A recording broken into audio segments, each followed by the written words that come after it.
Olá, bem-vindos ao podcast Ficcionários. Hoje eu estou recebendo o Dr. Fernando Cappano, especialista em Direito Constitucional. Boa noite, doutor. Boa noite, André. Seja muito bem-vindo, obrigado por essa entrevista, viu? Eu é que agradeço aí a disponibilidade, o prestígio e a honra de estar aqui com você. Quando o senhor quiser falar direto ao público, aquela câmera inteira para você. Coisa boa, meu Deus do céu, excelente. Me fala uma coisa, Fernando Cappano é italiano, né? Italiano. 100% italiano, doutor? 100% italiano, de pai e de mãe. Viemos ali, minha família, né, veio da Ponta da Bota, da Calábria, na província de Catanzaro. Opa! Bem ali na Ponta da Bota mesmo. Né? Terra Nós quente, somos hein? o que... Terra quente, nós somos o que se chama na Itália de carcamana, sabe, André? Essa é a nossa história dentro da Itália. E Cappano lembrou o Capone.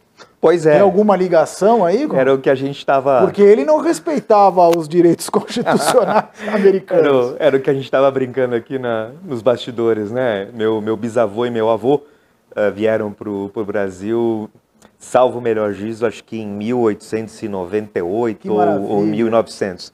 Meu avô tinha algo em torno de 15 anos naquela ocasião e meu bisavô já uns 40 e poucos e o meu bisavô tinha 2 irmãos.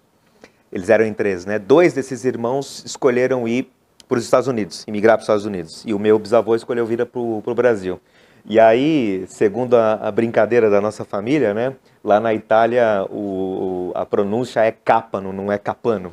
Cappano. Cappano. Aqui no Brasil se aportuguesou de alguma forma e ficou Cappano. E aí a gente brincava que, como de fato eles foram mesmo de Nova York para Chicago, e as informações eram essas, porque eles se inscreviam naquela ocasião, a gente brincava que lá virou Capone, né? E parece que algumas décadas depois, estou falando de 1900, né?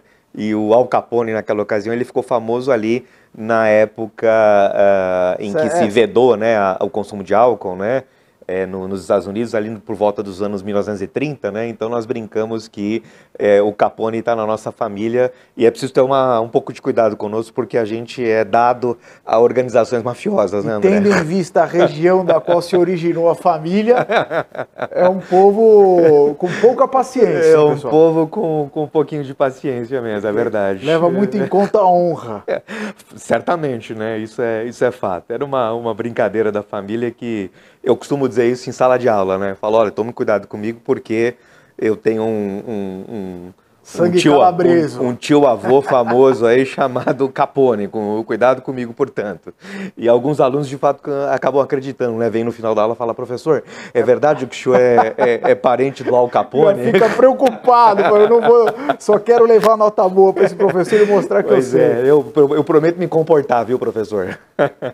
Fernando, hoje, muitos ainda se interessam pela Constituição brasileira? Então, é uma coisa engraçada isso, né, André? Porque nós estamos vivendo hoje num país, hoje quando eu digo daqui, coisa de uma década para trás, e hoje em especial, em que o direito constitucional acabou adquirindo uma centralidade muito aguda e muito substancial, né? Se a gente abrir as manchetes do jornal hoje, eu aposto com você o que você quiser, que o direito constitucional vai estar direto ou indiretamente ligado a essa manchete em 90% das vezes.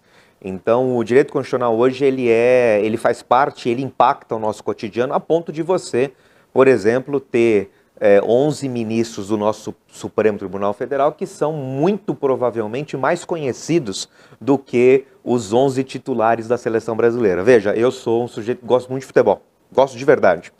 Mas se você me perguntar, time que você torce? Eu torço para o maior do mundo, que é o Sport Clube Corinthians Paulista, né? Há objeções. Aliás, eu inclusive não precisaria nem falar que era o melhor do mundo, porque você já saberia de antemão que seria o Corinthians de qualquer maneira, né? Mas tenho essa possibilidade e assim, fazendo uma parte... o Al Capone. Fazendo uma parte, você torce para quem, André? Eu sou São Paulo. Ah, já logo vi que futebol não era muito a sua praia. De qualquer maneira, o que acontece?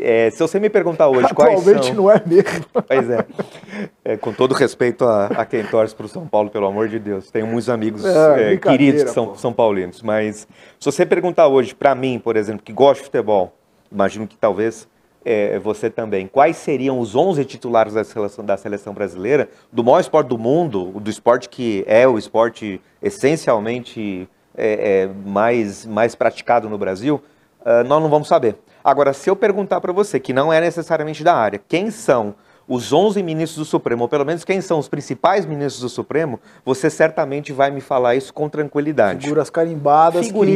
Figuras absolutamente carimbadas. E é engraçado porque... E é legal, né, doutor? Porque às vezes a gente está conversando com o pessoal do povo, pô, mas aquele juiz lá, o Gilmar Mendes, pois é, ele fez não sei o quê. Pois é. Ou o Xandão, né? Agora apelidaram o Alexandre de Moraes de Xandão. Ainda temos o Xandão essa questão. Meteu uma caneta lá e fez. E é engraçado, porque isso demonstra, como lhe falei, porque a tua ponderação, que é muito pertinente, foi exatamente essa, né? As pessoas hoje discutem direito constitucional, e eu estou para te falar que as pessoas, elas discutem, elas pensam e elas são impactadas pelo direito constitucional, mesmo sem saber que, de fato, elas estão discutindo, pensando ou sendo impactadas pelo direito constitucional. Fernando, outro dia... E isso é lamentável, né? Porque eu costumo dizer muito, assim, quem conhece as leis vive melhor, vive mais tranquilo.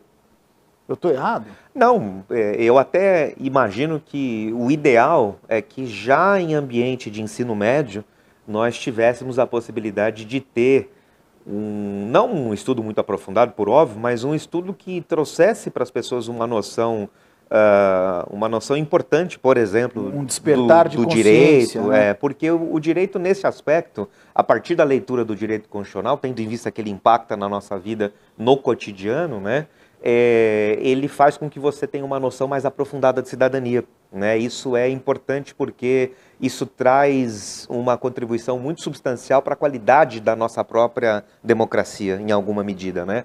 Você acaba tendo uma capacidade de compreender melhor efetivamente este cotidiano e o porquê, por exemplo, certas decisões tomadas, por exemplo, no âmbito da nossa Suprema Corte, estão a impactar exatamente aí o nosso cotidiano, né? O nosso dia a dia. Então, é importante, é o que eu estava te falando outro dia, eu tive a oportunidade, num ambiente acadêmico, de conversar e dar carona para o ministro Carlos Veloso. O ministro Carlos Veloso foi presidente do Supremo Tribunal Federal na década de 90. E é engraçado que ele, do ponto de vista jurídico, para quem é da área, ele tem um relevo muito grande, ele tem escritos muito aprofundados. Mas eu aposto com você é um sujeito absolutamente preparado, um profissional de escola, um profissional fantástico. Mas se eu tiver com o ministro Carlos Veloso, eu provavelmente vou ter que te apresentar o ministro Carlos Veloso, porque você não vai conhecê-lo. Agora, de outro lado, você com certeza seria capaz de reconhecer de longe, por exemplo, o ministro Gilmar Mendes, por exemplo, o ministro Alexandre de Moraes, por exemplo, a ministra Carmen Lúcia, porque hoje viraram celebridades. E isso, de um lado, não é ruim, é bom, mas isso traz um cenário bastante complexo para o nosso cotidiano, porque a gente costuma dizer que, quer queira ou quer não, o ministro do Supremo Tribunal Federal, que presta serviços, imagino eu, muito relevantes para a nossa democracia, mas ele não presta contas, por exemplo, das suas decisões, a não ser para a sua própria consciência. Ele não precisa, por exemplo, submeter-se ao crivo a cada 4 anos das urnas, né? O sujeito que eventualmente é um presidente da República, que está hoje lastreado, independentemente de quem seja o presidente da República, por 60 milhões de votos, quer queira ou quer não, se você não gosta dele, você tem uma chance de ir até a urna a cada 4 anos para falar: eu não concordo com o modo como você está conduzindo o país. Agora, você não tem essa mesma possibilidade e essa mesma oportunidade de, por exemplo, fazer um crivo sobre o exercício da judicatura que impacta as nossas vidas no cotidiano a partir das decisões tomadas pelo Supremo. É uma questão que é bastante preocupante, segundo eu penso. Então, e pior que o presidente, quando ele muda, por exemplo, vamos dizer, o Zé é presidente, eu troquei o Zé pelo João. O João não pode chegar lá e trocar os juízes. Pois é. E fica precisa... se perpetua. E precisa prestar contas, quer queira ou quer não, a cada 4 anos dos seus atos. Você tem a chance, cada um de nós aqui tem a chance de fazer um juízo de valor, de dar a sua opinião sobre os rumos do país, ainda que você represente apenas e tão somente um único voto. Mas veja, vamos pegar, por exemplo, um determinado ministro recém-empossado lá no Supremo, ele vai ficar, se ele se aposentar com 75 anos de idade, ele pode ficar no Supremo, por exemplo, até 2052. E a pergunta que não quer calar, quantos presidentes não terão passado pela condução do país até 2052? E a gente está falando de um agente sistêmico de muito poder, né? Acho que você tem acompanhado isso, como todos nós temos, né? Um único ministro hoje do Supremo, quando ele dá uma liminar, né, num exercício que a gente chama tecnicamente de exercício monocrático de poder, ele para um país, né, André? Ele sozinho, nesse aspecto, tem mais poder do que todo o Congresso Nacional e de que o presidente da República, lastreado por 60 milhões de votos naquela ocasião. Então, a gente precisa de fato, e a pergunta era exatamente essa, as pessoas se interessam por direito constitucional? A resposta para essa pergunta muito direta e muito pertinente é sim, e se não, deveriam. Muito bem, eu também acho que deveriam. Fernando, o que é a Constituição? Para quem não tem a menor ideia, mas poxa, a Constituição é a lei, mas o que envolve a Constituição? Pois se a gente partir do pressuposto que nós estamos aqui a fazer uma ponderação para pessoas que vão nos assistir, que não sabem necessariamente, tecnicamente, o que é uma Constituição, a gente precisa, antes de mais nada, compreender uma questão muito singela. O que no final das contas é o direito? E mais especificamente o direito constitucional? E a resposta para essa pergunta é muito simples. O direito, em alguma medida, é uma ferramenta para a gente controlar o exercício do poder. O poder, quando ele não é controlado, quando ele não é limitado, ele tende a ser exercido com arbítrio, com abuso. A história da civilização é cheia de exemplos nesse sentido. E a partir desse pressuposto, André, é que a gente precisa pensar o seguinte, bom, então se o poder precisa ser controlado, ele precisa ser controlado a partir do quê? De que ferramenta? Como? A ferramenta para controlar o poder é o direito constitucional, é a própria Constituição. É lá que nós temos os limites de como o poder vai ser exercido. Por exemplo, eu tenho um agente da segurança pública, um policial militar. O policial militar, ele representa o Estado por ocasião dessa tutela da segurança e etc, etc, etc. Né? Vamos imaginar que ele chegue para você e fale, vou lhe prender. E você fala, mas por quê? Estou fazendo nada, estou aqui, sou um sujeito cumpridor das leis e estou aqui sem praticar qualquer tipo de conduta ilícita, e ainda assim ele fale, vou lhe prender porque eu sou policial e eu posso. O que é que você tem que fazer? Simples. Você vai brigar em face dessa prisão arbitrária através da propositura de um habeas corpus. E aonde está previsto o habeas corpus? Na Constituição. Está lá, numa passagem muito assim fantástica do nosso famoso artigo 5º da Constituição, que diz, sempre que estivermos diante de uma prisão arbitrária, exercido por alguém que é agente do Estado, que está fazendo algo arbitrário, algo ilegal, você conceder-se-á um habeas corpus, ou conceder-se-á um habeas corpus. Então, o que o habeas corpus é, no final das contas? Uma ferramenta para controlar o exercício arbitrário do poder. E por que ele está na Constituição? Porque a Constituição serve como esse ferramental de controle desse poder, especialmente se ele é exercido de maneira arbitrária. Então, para quem não conhece nada do direito constitucional, essa compreensão é uma compreensão que me parece muito singela, mas ao mesmo tempo muito poderosa do que é a Constituição para nós. Fernando, a Constituição ela é muito complexa? Ela é muito difícil de ser entendida ou não? Olha, porque, a nossa... Só para concluir, pois perdão. Muitas vezes a gente vê assim, pô, mas na lei sempre tem algo que combate a própria lei. Uhum. Né? Quando a gente bate papo aí, um povão. Como se faz isso? Como se trabalha uma Constituição de um país inteiro? Né? Eu imagino que seja complexa. O Brasil é um país que tem vários Brasis, né? Nós temos realidades muito distintas. Aqueles que... É um pouco grande esse país. Imagino que sim, né? Outro dia eu estava brincando com... Brincando não, isso é sério, não é mentira não. Eu recebi a visita de um colega norte-americano, e ele dizia assim para mim, puxa, um pouco antes de eu chegar no Brasil, eu imaginava que o Brasil era um pouco maior do que o Texas. Aí eu falei assim, pois é, eu acho que o Brasil é de fato um pouco maior do que o Texas, porque se você for considerar só as terras contínuas, o Brasil é maior que os Estados Unidos. Os Estados Unidos só é maior que o Brasil porque eles agregam o Alasca e todas as demais ilhas que são de posse e de domínio dos Estados Unidos. Mas fossem terras contínuas, nós seríamos maiores do que os Estados Unidos e assim, com realidades completamente díspares, não é verdade? A gente não pode tirar o Brasil pela realidade, por exemplo, de São Paulo, que é onde nós estamos aqui hoje, não é verdade? Nós temos uma série de Brasis que são muito distintos e que precisam ser regrados, precisam estar abarcados nessa lógica da Constituição, que, em alguma medida, a Constituição é mais do que uma lei, a Constituição é um pacto social que todos nós fizemos através dos nossos representantes e que rege o nosso cotidiano, que rege os grandes valores que dão alicerce para a nossa sociedade. Desde os pequenos direitos até os grandes direitos. As maiores garantias que nós temos. E assim, é difícil você regrar uma sociedade complexa como o Brasil, em que nós temos aí uma sociedade que é profundamente desigual, quer queira ou quer não, em que nós temos instituições que ainda não estão completamente desenvolvidas, né? Eu outro dia estava lendo um relatório oriundo de um daqueles órgãos multilaterais agregados à ONU, que falava que o Brasil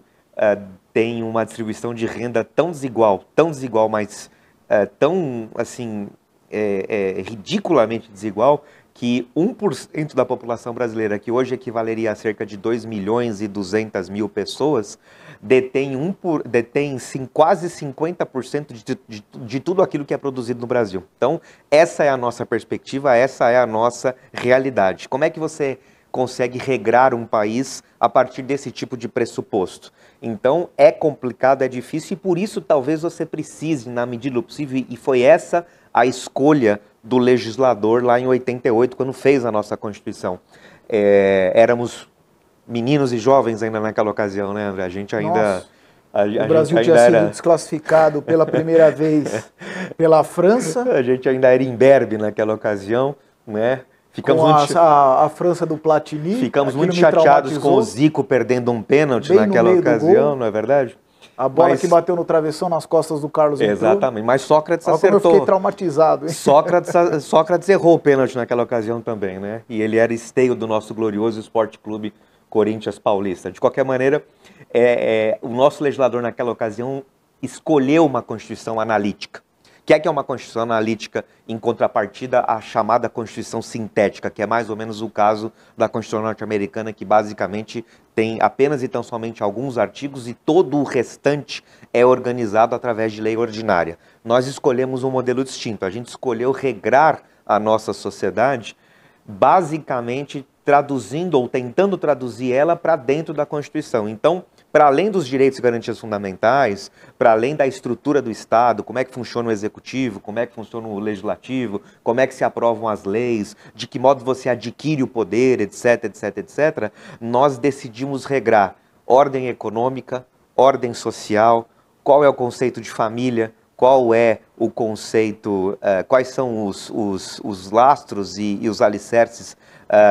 do ambiente capitalista dentro do Brasil, né? Qual é a nossa linha de raciocínio. Então, nós decidimos, nós escolhemos essa questão, naquela ocasião, tentando superar um período de 25 anos de, alguns dizem ditadura, outros dizem autocracia, não me cabe aqui fazer ponderação nesse aspecto, mas nós estávamos aí com 25 anos de um regime que não era um regime constitucional próprio, digamos assim, né? E aí fizemos essa escolha. Essa escolha foi boa? Creio que sim, mas ela traz uma série de complicações ao mesmo tempo, porque uma Constituição muito extensa faz com que nós tenhamos aí, de fato, muitas discussões que acabam necessariamente sempre desaguando exatamente nessa interpretação do que quer dizer para nós a Constituição, todas as passagens dessa Constituição.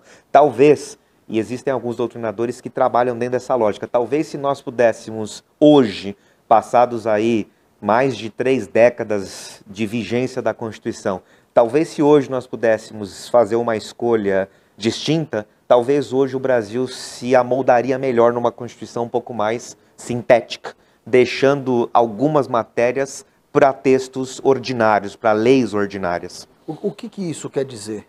Isso que significa dizer que, por exemplo, será que a gente precisaria de fato ter na Constituição, por exemplo, todos os princípios organizadores da nossa ordem econômica? Será que precisaria estar na Constituição, por exemplo, a passagem que diz que a nossa sociedade basicamente ela é organizada em torno da livre iniciativa? Será que talvez essa passagem, essa matéria, era uma matéria que poderia ser melhor regrada longe da Constituição, em legislações mais comuns, digamos assim? Será que isso não traria menos complexidade para o nosso cotidiano político? Estou dando um exemplo dentro de vários possíveis, né? Um outro exemplo possível, por exemplo, será que o Brasil precisaria ter na Constituição a passagem que diz, e essa é uma passagem que inclusive ela é fruto de muita controvérsia, né? Política inclusive, será que o Brasil precisaria ter uma passagem que assevera que família é a união entre homem e mulher? Sabendo que hoje esse conceito é um conceito ultrapassado, né? E assim, independentemente do juízo de valor que você possa fazer, se isso é certo ou errado, a questão é a seguinte... A questão é a verdade atual. A questão é a seguinte, quando você, por exemplo, coloca isso na Constituição, você torna inclusive a vida de pessoas que são eventualmente casadas com pessoas do mesmo sexo, e acabam tendo dificuldades previdenciárias por conta disso, dificuldades patrimoniais, porque afinal de contas a gente ainda está desenvolvendo essa lógica de que família, na verdade, não é a união entre homem e mulher, é a união entre pessoas, né? Então, assim, mais um exemplo de que talvez a Constituição não devesse cuidar deste assunto em particular. Talvez nós pudéssemos ter, por exemplo, uma legislação ordinária que inclusive seria mudada de maneira mais fácil. Nós precisaríamos necessariamente ter uma emenda da Constituição para adequar o conceito de família para o atual momento,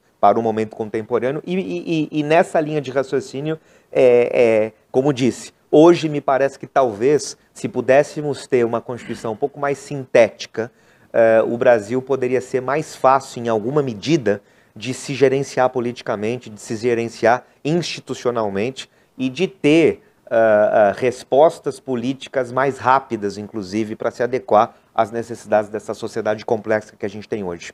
Quem que escreveu a Constituição brasileira? Quem são os responsáveis?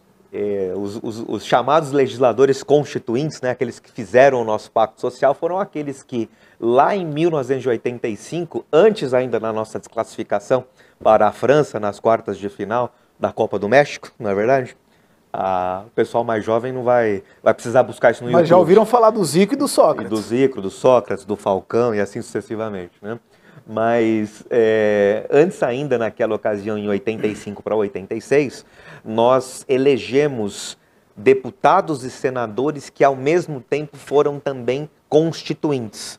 E a função deles, para além de serem deputados e senadores, era, de fato, organizar uma Constituição que veio a lume em 1988. Então, quem fez a Constituição foram os nossos representantes reunidos numa assembleia chamada Assembleia Nacional Constituinte, que discutiu uma série de questões, sistematizou essas discussões e trouxe para nós essa Constituição de 88.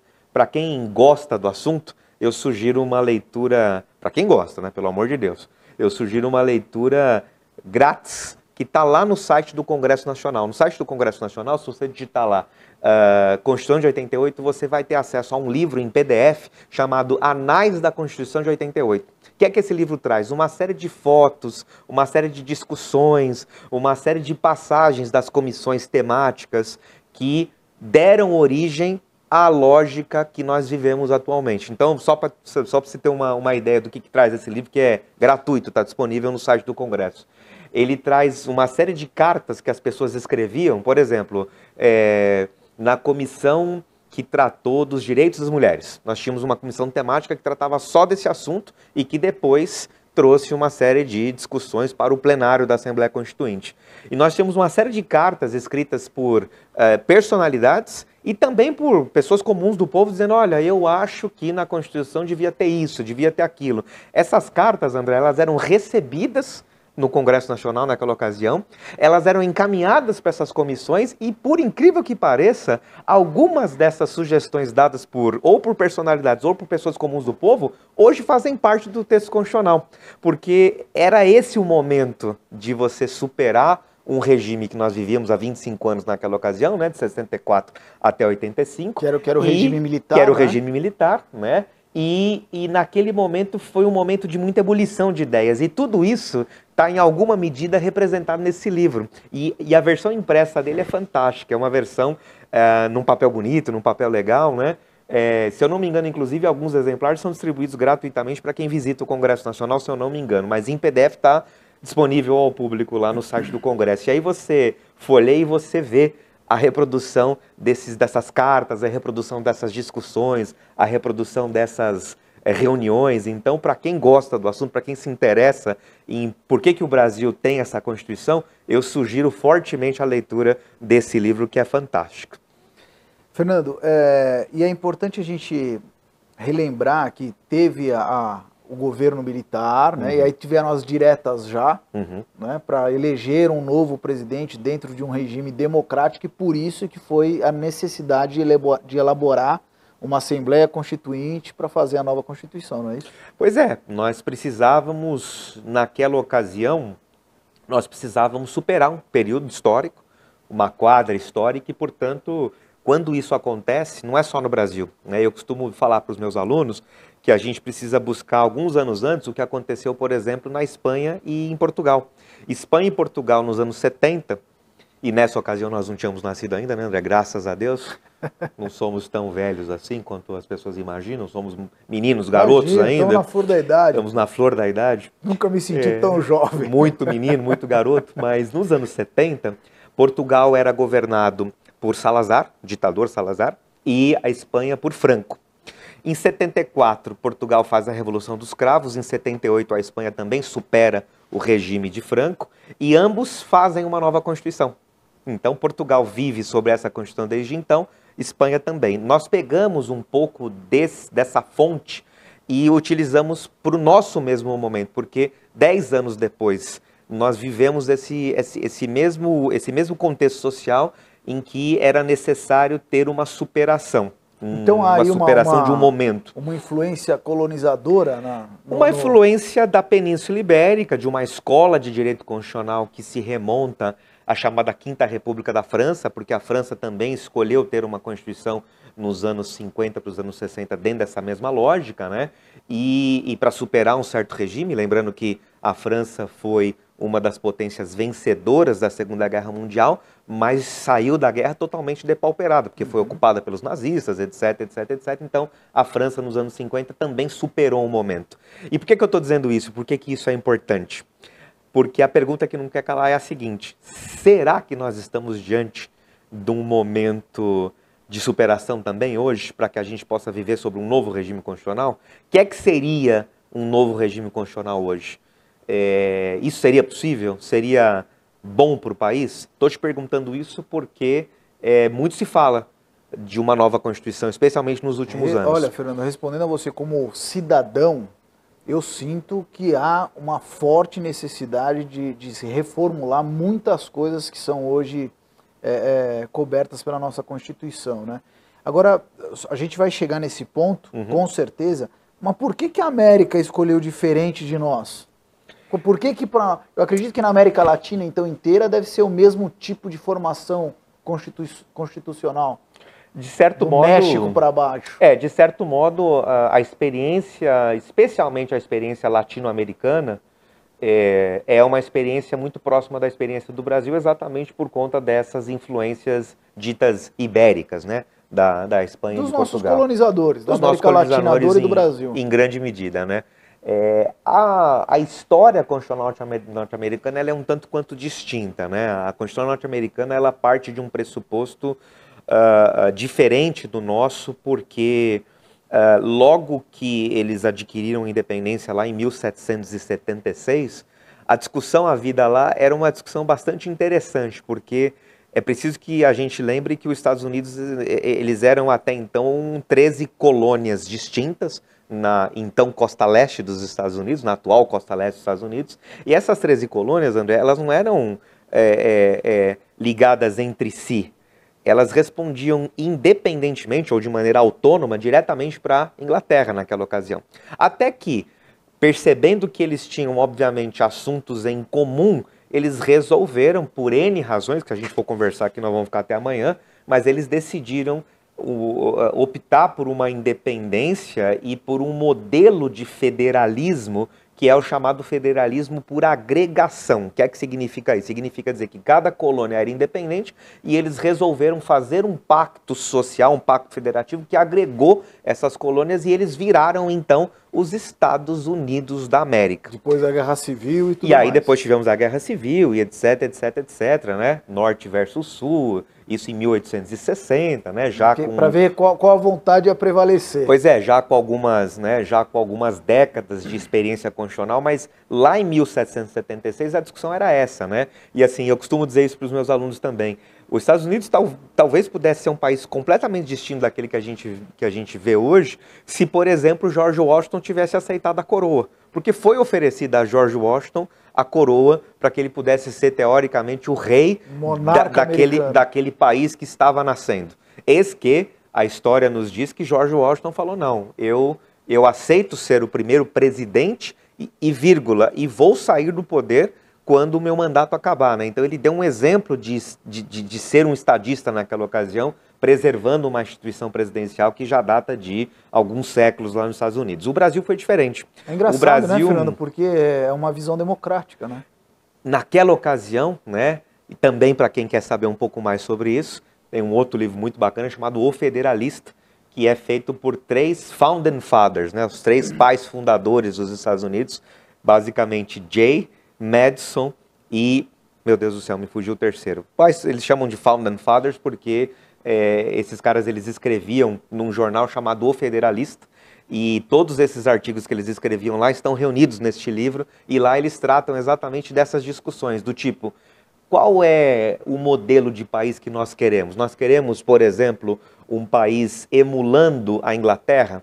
Nós queremos uma monarquia ou nós queremos inaugurar aqui um regime presidencialista? O que é que nós queremos como o documento fundamental desse país? Daí porque, se você ler a Constituição dos Estados Unidos, você vai começar que o preâmbulo da Constituição norte-americana começa com We the people, nós, as pessoas.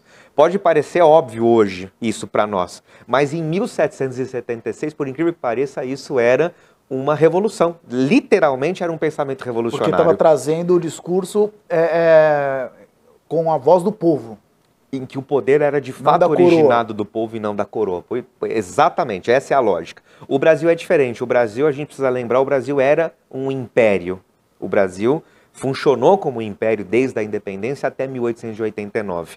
E aqui, na época do império, nós já tínhamos São Paulo? Tínhamos. Nós já tínhamos Rio de Janeiro, nós já tínhamos, então, capital, né? Nós já tínhamos Minas Gerais, etc, etc, etc. Nossa, a independência americana se deu um século antes, é isso? Pois é. E nós não, quase um século antes. E nós não éramos estados, nós éramos províncias, né?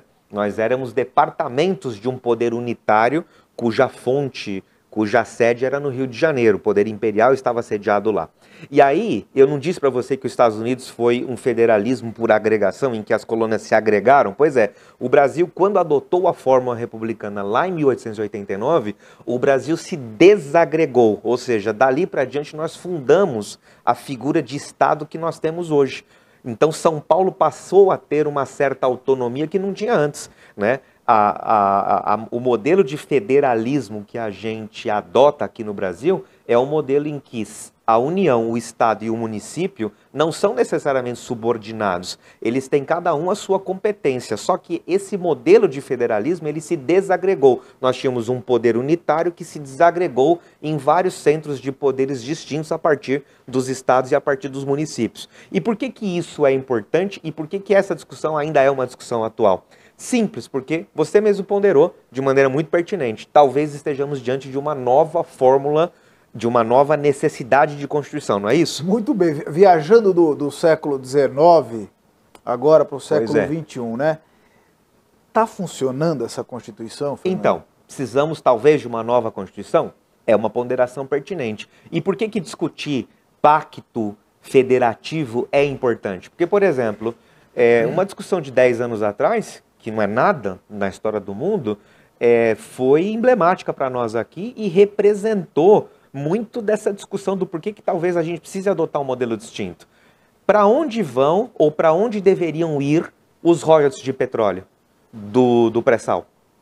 Eles deveriam ir, por exemplo, para Rio e São Paulo, porque o petróleo no pré-sal está localizado na Bacia de Campos e na Bacia de Santos, e, portanto, fortalecendo a economia desses dois estados, ou esses royalties deveriam necessariamente ser distribuídos para todos os entes federativos do país, a começar pelos 27 estados que nós temos.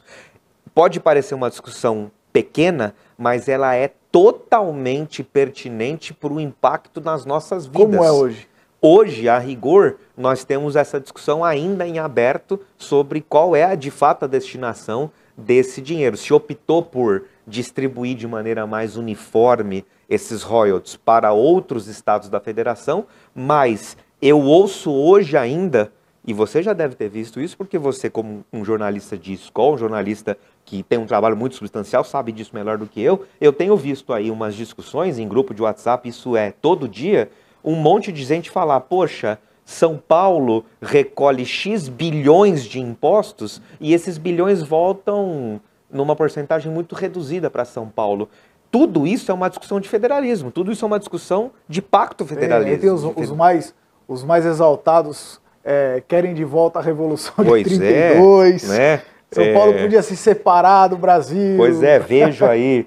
Uma utopia muito bacana de ver. Tenho alguns amigos. Eu dou risada. Né? Tenho alguns amigos do Sul dizendo, eu vou colocar no meu carro aquele selo, o Sul é o meu país, sabe esse tipo de coisa? Então, é uma brincadeira em alguma medida, mas é uma discussão que impacta no nosso cotidiano. É um sentimento de um rancor, né? Que o Sudeste e o Sul têm com o resto da produção. O que não me parece, sinceramente, pertinente, mas é uma discussão. Outra questão, eu falei há 10 anos atrás dos royalties de petróleo. Mas hoje a discussão continua tão válida quanto antes, nesse sentido de modelo de federalismo que a gente está adotando.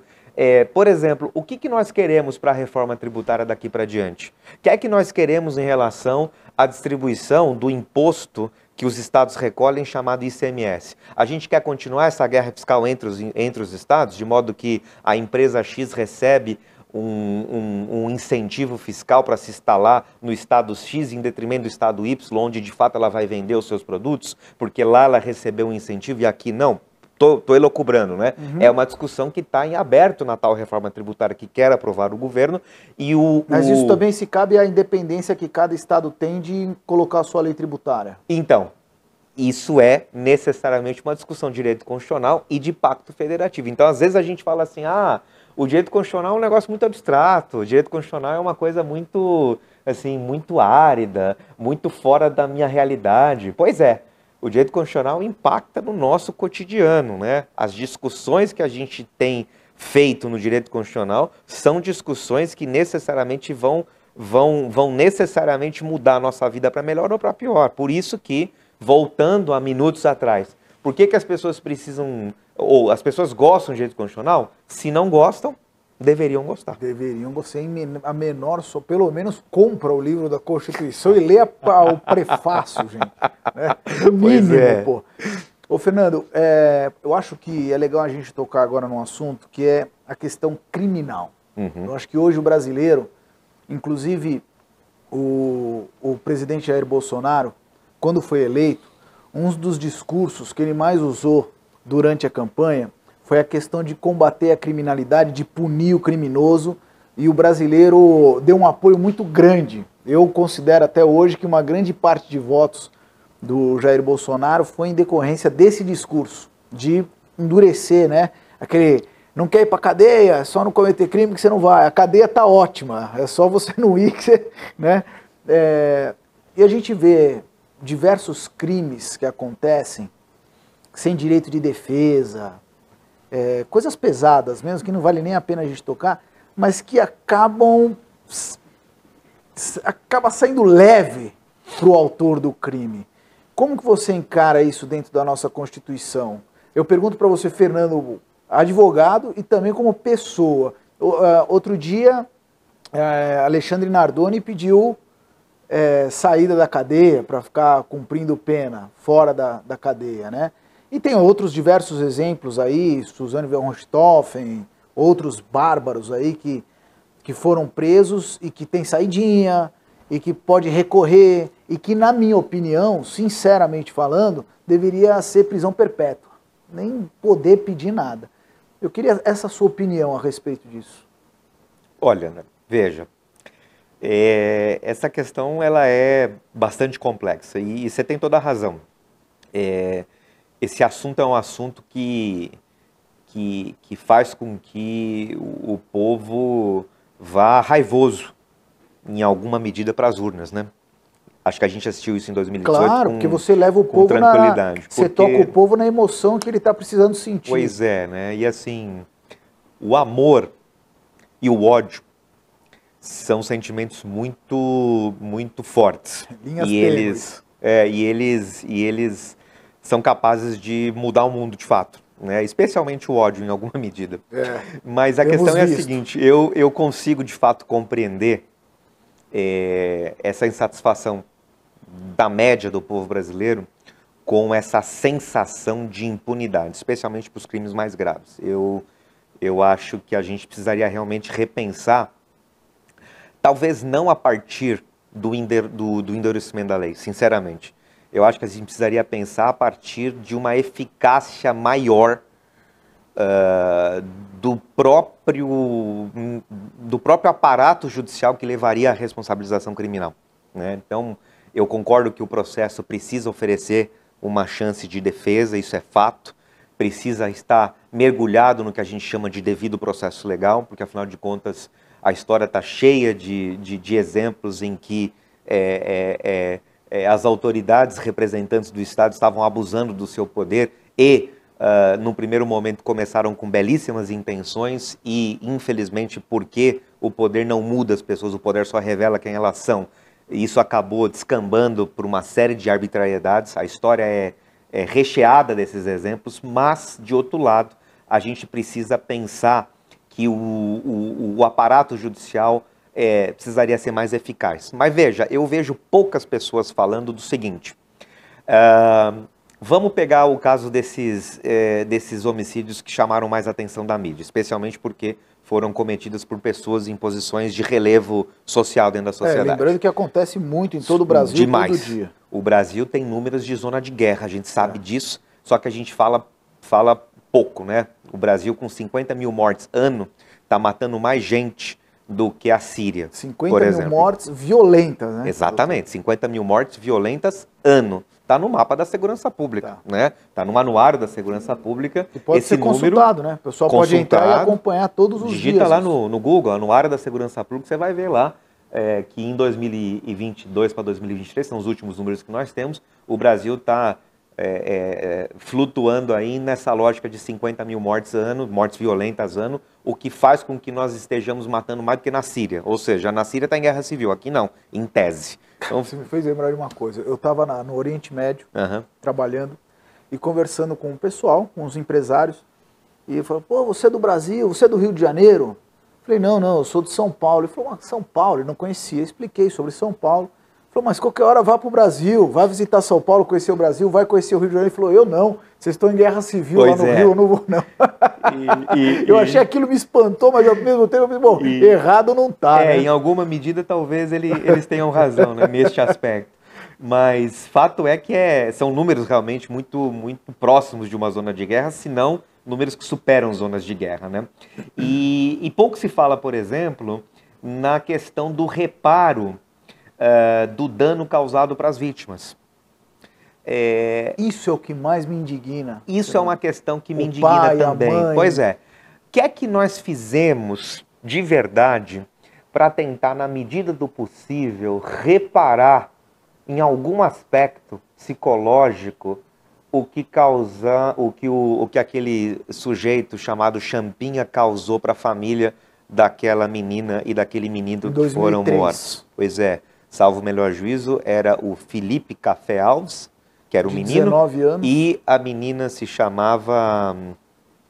Me fugiu também. Tinha 16 anos de idade. Ele com 19, ela com 16, eles foram acampar em Bugaçu, se eu não me engano. Exatamente. Foram acampar, não avisaram os pais, foram namorar. A Liana. E então, foram encontrados por um bando de bandidos torturaram, mataram o menino, ainda ficaram com a menina viva. Exatamente. E tal, toda aquela coisa horrorosa. Né?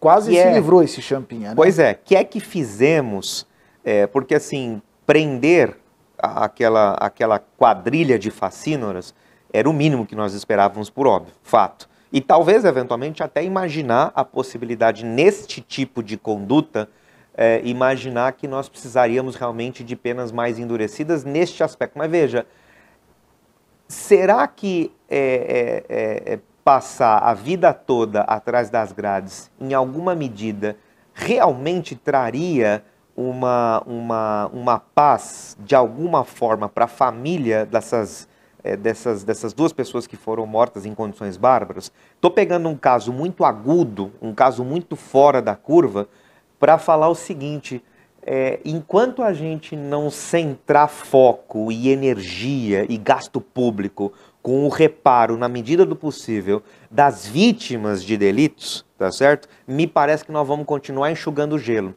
Porque, veja, não dá para a gente, de fato, sumarizar o processo penal. A gente precisa necessariamente partir do pressuposto de que, independentemente do quão sem vergonha você é, do quão pilantra você é, do quão bandido você precisa ter acesso a um julgamento justo. Por quê?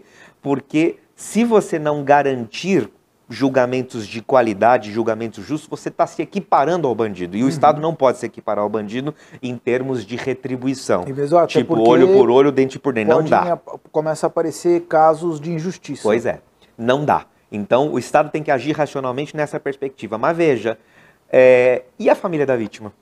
E a vítima propriamente dita? Por exemplo, será que ao invés da gente gastar os bilhões que a gente gasta no nosso cotidiano para justificar a existência desse sistema criminal não eficaz, será que talvez, eu tô dando um exemplo aqui muito fora da curva, tá? Tudo bem. Mas será que talvez, se o meu celular for roubado aqui na avenida em frente, aqui é Zugri Zaidan, será que talvez, se eu puder ter, por exemplo, uma possibilidade do meu celular ser restituído pelo Estado, eu eventualmente não seria muito mais amparado nessa perspectiva? Você está entendendo que eu estou tentando dar um exemplo muito fora do padrão, mas veja... É uma boa ideia, porque além de comprar o celular, hoje você tem que fazer o seguro, porque você tem medo que alguém te roube. A gente tem essa lógica de que o sujeito que furta um celular precisa ir para a cadeia. Fato, ele cometeu um crime contra o patrimônio, tem que responder isso, é verdade.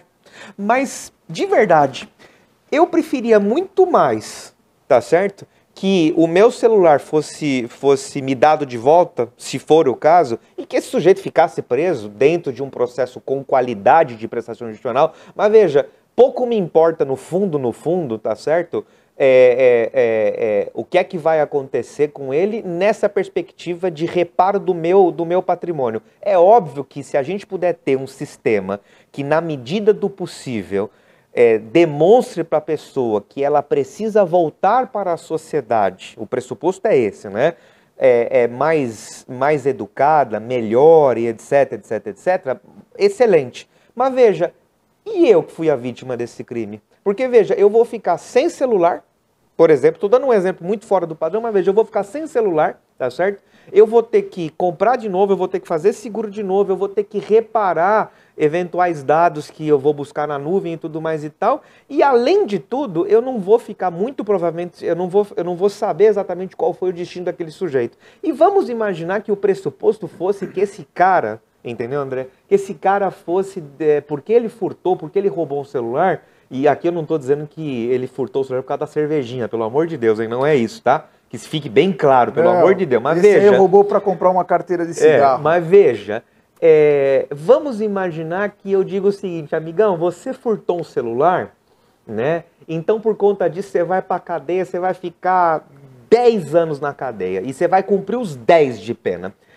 De verdade, o que é que nós vamos, daqui 10 anos, o que é que nós vamos ter que é que nós vamos esperar desse sujeito? Nós vamos esperar que daqui a 10 anos ele de fato volte mesmo reparado nas atuais condições do nosso sistema prisional, ou daqui a 10 anos, que ele fique 10 no sistema, ele vai voltar ainda pior? Me parece que a probabilidade dele voltar ainda pior me parece muito mais substancial do que ele voltar melhor. Ou seja, penas mais duras neste aspecto estão, em verdade, dando para nós esse input de penas mais duras, esse input de vai cumprir a pena toda e problema é teu, estão dando um output, sabe do quê?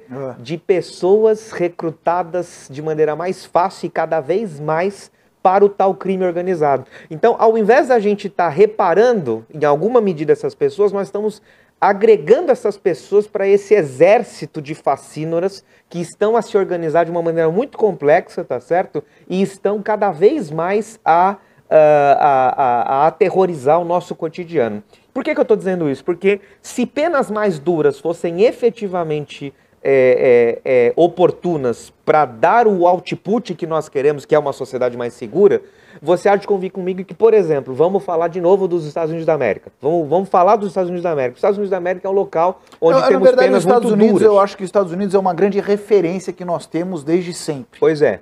Lá nós tivemos ali a lógica da chamada lei dos three strikes que eles falam, né? Ou seja, na década de 90, no início da década de 90, no governo Clinton, nós éramos meninos naquela ocasião, garotos, né? O que é que acontece? Votaram uma lei no Congresso norte-americano dizendo que o sujeito, independentemente de qual crime ele cometeu, se ele fosse condenado 3 vezes, a terceira condenação redundaria em pena de prisão perpétua.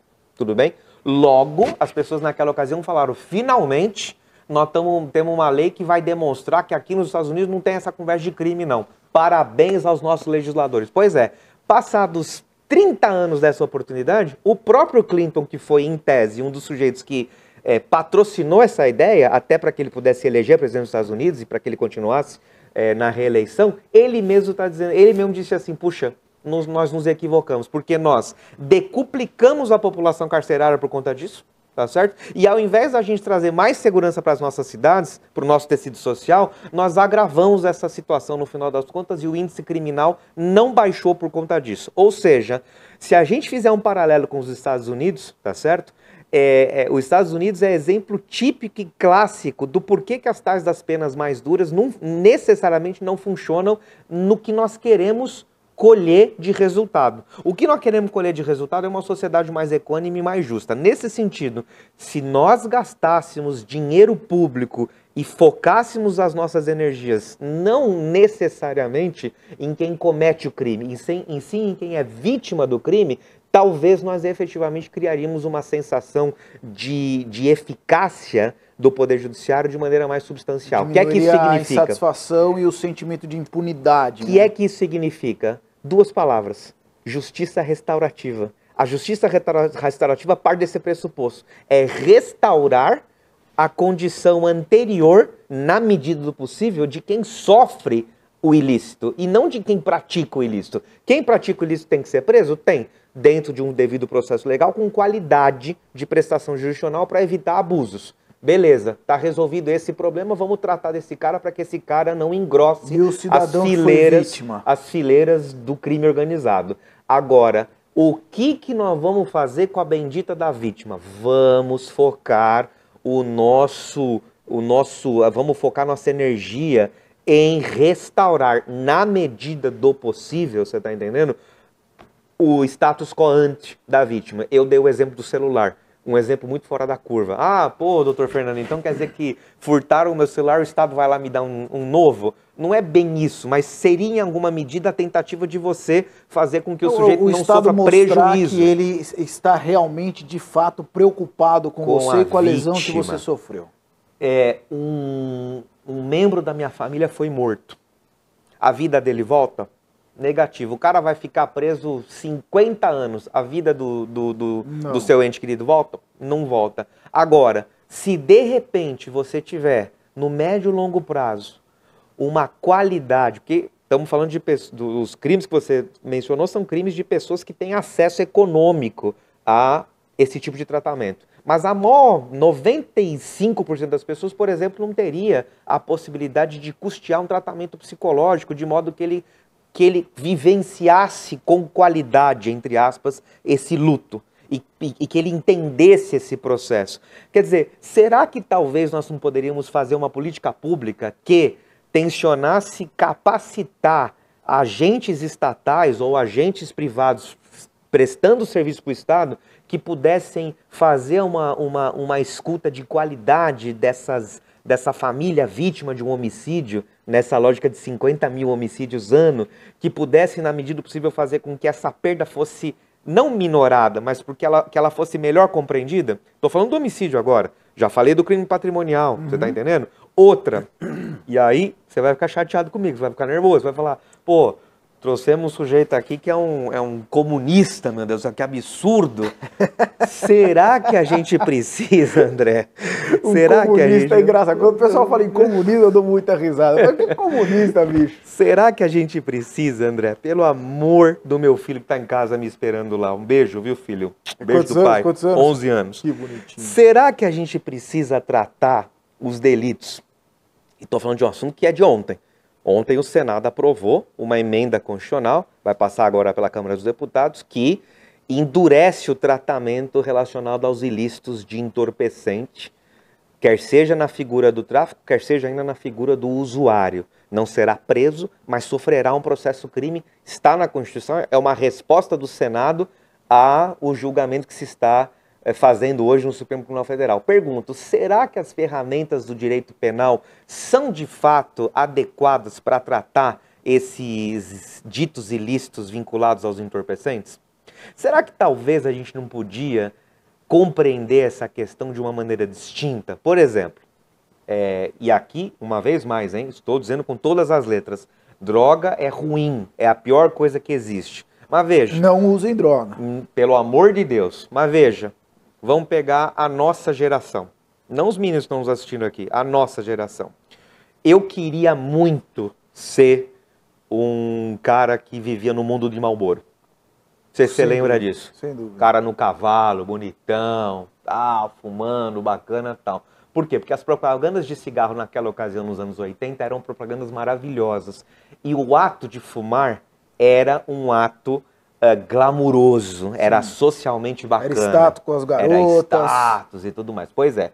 A partir do momento em que a gente compreendeu que fumar é muito ruim, até porque causa um gasto absurdo para o próprio aparato de saúde estatal, porque as pessoas começam a ter efizema pulmonar, câncer de pulmão, câncer de garganta, câncer de boca, etc, etc, etc, nós começamos todo nós criamos um ferramental estatal em que o uso, a utilização do cigarro, o ato de fumar passou a ser mal visto socialmente. Não é só a propaganda de pulmão podre no maço de cigarro, é tudo. Eu não sei se você tem essa mesma compreensão que eu, porque nós vivemos exatamente a mesma geração em que fumar era um negócio legal e passou a não ser. Mas conversando com as pessoas mais jovens hoje, eu tenho a nítida percepção que o ato de fumar já não é mais bem que isso. O cara que fuma, ele... Pô, você fuma, cara, sabe esse tipo de coisa assim? Né? Pô, a gente fumava em cinema, né, André? Pô, a gente fumava em avião. No avião era... Eu sou filho de piloto de linha aérea, eu não acreditava.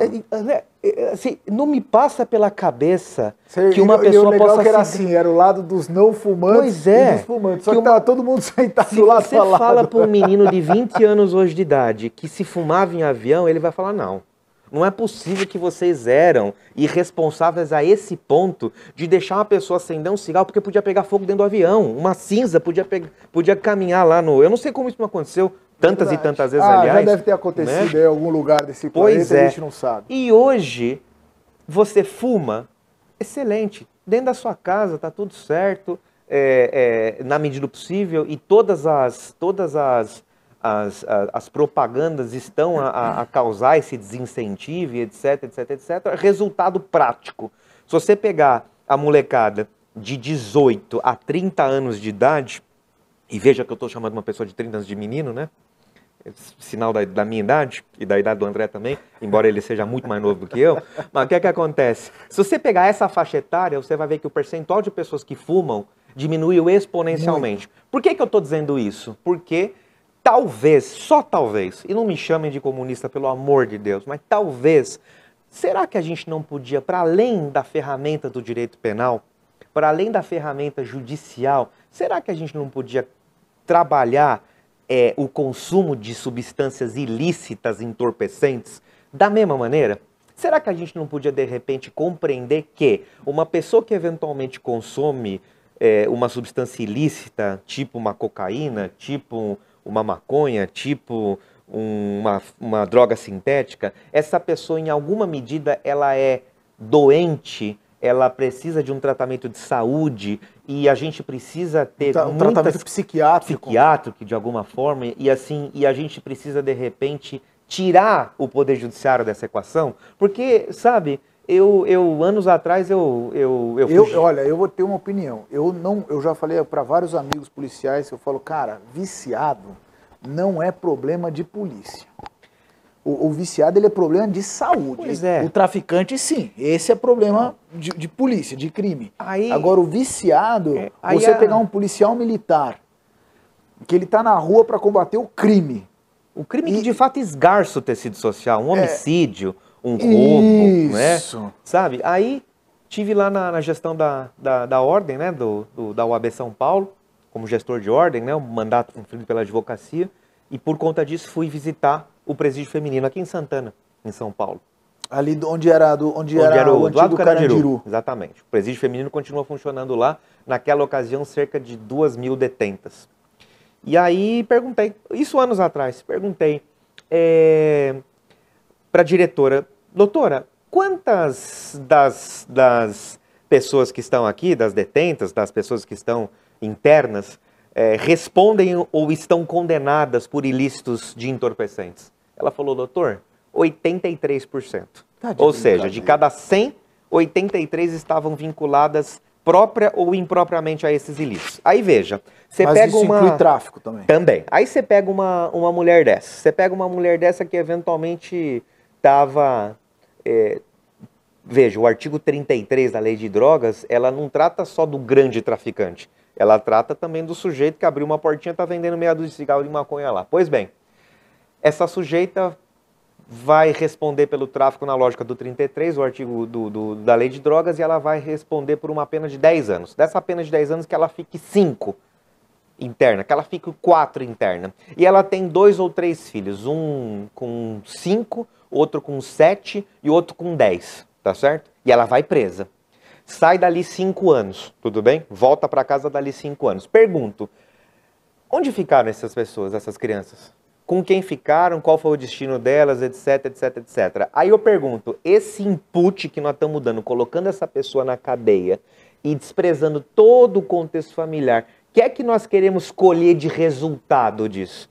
Nós queremos colher uma família que, quando ela voltar para o convívio dos seus, uma família que permanecerá estruturada, ou uma família que se desestruturou completamente por conta de um ilícito que, a rigor, a meu juízo... E às vezes os filhos, por ausência da mãe não também... esgarça o tecido social, e por conta da ausência da mãe, vão criar mais 3 outros problemas, que por sua vez vão criar mais 9 outros problemas, que por sua vez vão criar mais 15 outros problemas, e assim de maneira exponencial. Ou seja, nós precisamos ir, a meu juízo, dentro de uma lógica de que essa chamada guerra às drogas, ela não é, tá certo? Ela não é efetiva para aquilo que nós queremos colher de resultado, para aquilo que a gente quer colher de objetivo, até porque se ela fosse efetiva, o consumo de drogas teria diminuído ao longo das últimas 5, 6 décadas, ao contrário, também. Só aumentou, aliás, só aumentou exponencialmente em qualquer país do mundo que você vai medir, as pessoas estão consumindo mais drogas e não menos, então a gente precisa parar e falar assim, calma aí, se o aparato policial / judiciário não está dando conta desse problema para o objetivo que nós queremos, que é menos pessoas consumindo drogas, por que a gente não pode utilizar a lógica que foi aplicada para o cigarro? Por que nós não podemos utilizar a lógica aplicada para o consumo de álcool? Trabalhar... Veja, o consumo de álcool te entorpece, de alguma maneira. Estou errado? Temos pessoas que, inclusive, são doentes, né? São alcoólatras, né? Tem doença em relação a isso. Pois é, essa pessoa tem que ir para... Milhões de pessoas no Brasil, é um problema seríssimo. Essas pessoas têm que ir para a cadeia? Não, essas pessoas têm que ser tratadas na saúde. Veja, o que nós vamos realmente apenar? O que nós vamos... Para que nós vamos utilizar o aparato judiciário / policial? Você bebeu álcool. E em razão de ter bebido álcool, você pegou a direção de um veículo e você causou a morte de alguém. Aí você vai estar, desculpa o palavrão, aí você vai estar ferrado. Aí realmente você está errado. Agora, o consumo do álcool de per si, se ele for um consumo razoável, o Estado tem a ver o que com isso? Se o cara foi no boteco, encheu, tomou cachaça, pegou um carro de aplicativo, foi para casa dormir, não fez nada para ninguém. O que o Estado tem a ver com isso? Nada. Mas então é o seguinte, então nós vamos pegar e nós vamos fazer o seguinte, nós vamos apenar as pessoas que vendem álcool, certo? Então nós vamos pegar ali o pessoal que faz o uísque Nato Nobilis e nós vamos prender todos eles. Já tentaram fazer isso já, André, sabe aonde? Lá, quando vivia o meu parente, lá em 1930, em Chicago. Chicago e os Estados Unidos viveu a lei seca. E a lei seca só criou máfia. A lei seca só criou mercado negro. Porque as pessoas não pararam de beber naquela ocasião. É próprio do ser humano se entorpecer, percebe? É próprio. É da nossa natureza. De fato. Nós precisamos ter uma válvula de escape para viver o inferno das nossas vidas com todo respeito. Sim. É assim que funciona. Agora... Até porque nós temos um sistema nervoso, esse sistema nervoso envelhece, precisa de um relaxamento de alguma coisa. Não no nosso caso, nós somos menino ainda, né? Mas somos garoto. Em alguma medida... Tô falando dos coroas de 47, 50 anos. Esse pessoal de 47 anos não presta nenhum. Mas o que acontece? Nós precisamos ter uma compreensão distinta. Se nós tratássemos esses ilícitos, porque o que nós estamos falando aqui é exatamente uma reforma do sistema penal. Se a gente tratasse esse tipo de ilícito de maneira distinta, como tem alguns países europeus tratado, né? Eu fui fui em 2017, já faz alguns anos, eu fui despachar na OIT, lá na Organização Internacional do Trabalho, uma questão vinculada a sindicatos e associações de policiais que são os meus clientes, né? Fui lá discutir uma questão de direito de greve, etc, etc, etc.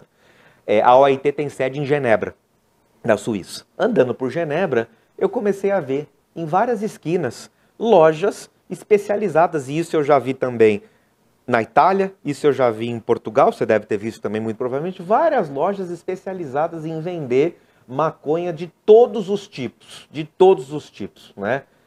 Fiquei até com receio de entrar na loja, diga-se de passagem, né? Porque a gente é tão... Holanda, Amsterdã, pois é, que já é uma antigo, cidade, né? Mas veja, a gente é tão já, assim, tão educado a demonizar certas substâncias que eu juro por Deus que eu fiquei com medo, eu nem entrava, mas eu via de longe e falava, meu Deus do céu, olha que coisa interessante, você está trazendo, e alguns estados norte-americanos fazem a mesma política, você está trazendo divisas para o Estado, você está trazendo receita fiscal, você está tirando o problema da órbita do judiciário e da órbita policial, e você está investindo dinheiro aonde de fato interessa, que é, por exemplo, esses crimes que de fato esgarçam o tecido social. Então o sujeito que comete um homicídio tem que ser apenado, fato. Você pode pegar os tributos arrecadados e aplicar na cura. A família de quem perde uma pessoa por homicídio tem que ser amparada demais. Então vamos fazer a lógica da justiça restaurativa. E no que diz respeito aos ilícitos vinculados a substâncias entorpecentes, de verdade, e você vai ficar chateado de novo comigo, nós precisamos parar de ser hipócrita. O que nós somos hoje em relação a esses ilícitos, e quando digo nós, digo as pessoas que eventualmente estão a gerir esse país, nós somos hipócritas. E ontem, infelizmente, eu sei que aqui no podcast nós não podemos datar o podcast, né, mas estamos a discutir no âmbito do Congresso Nacional. Na data de 16 de abril de 2024. Estamos no âmbito do Congresso Nacional a discutir um projeto aprovado ontem no Senado que, ao invés de ir ao encontro da política de certos países europeus, de certos estados norte-americanos, que estão compreendendo que essa guerra às drogas não serve para nada, não serviu, nosso vizinho. Uruguai, nosso vizinho, não serviu para equacionar o problema que nós queremos, nós estamos indo ao encontro de políticas que hoje são produzidas, com todo respeito, nas Filipinas, na Indonésia, em países ali daquela região do globo que estão optando por endurecer e por mandar milhares de pessoas para a cadeia. E isso já se demonstrou uma política equivocada. Logo, a gente precisaria realmente discutir essa questão com qualidade. São países que normalmente se baseiam em uma teocracia e não respeitam muito o que nós entendemos como direitos humanos.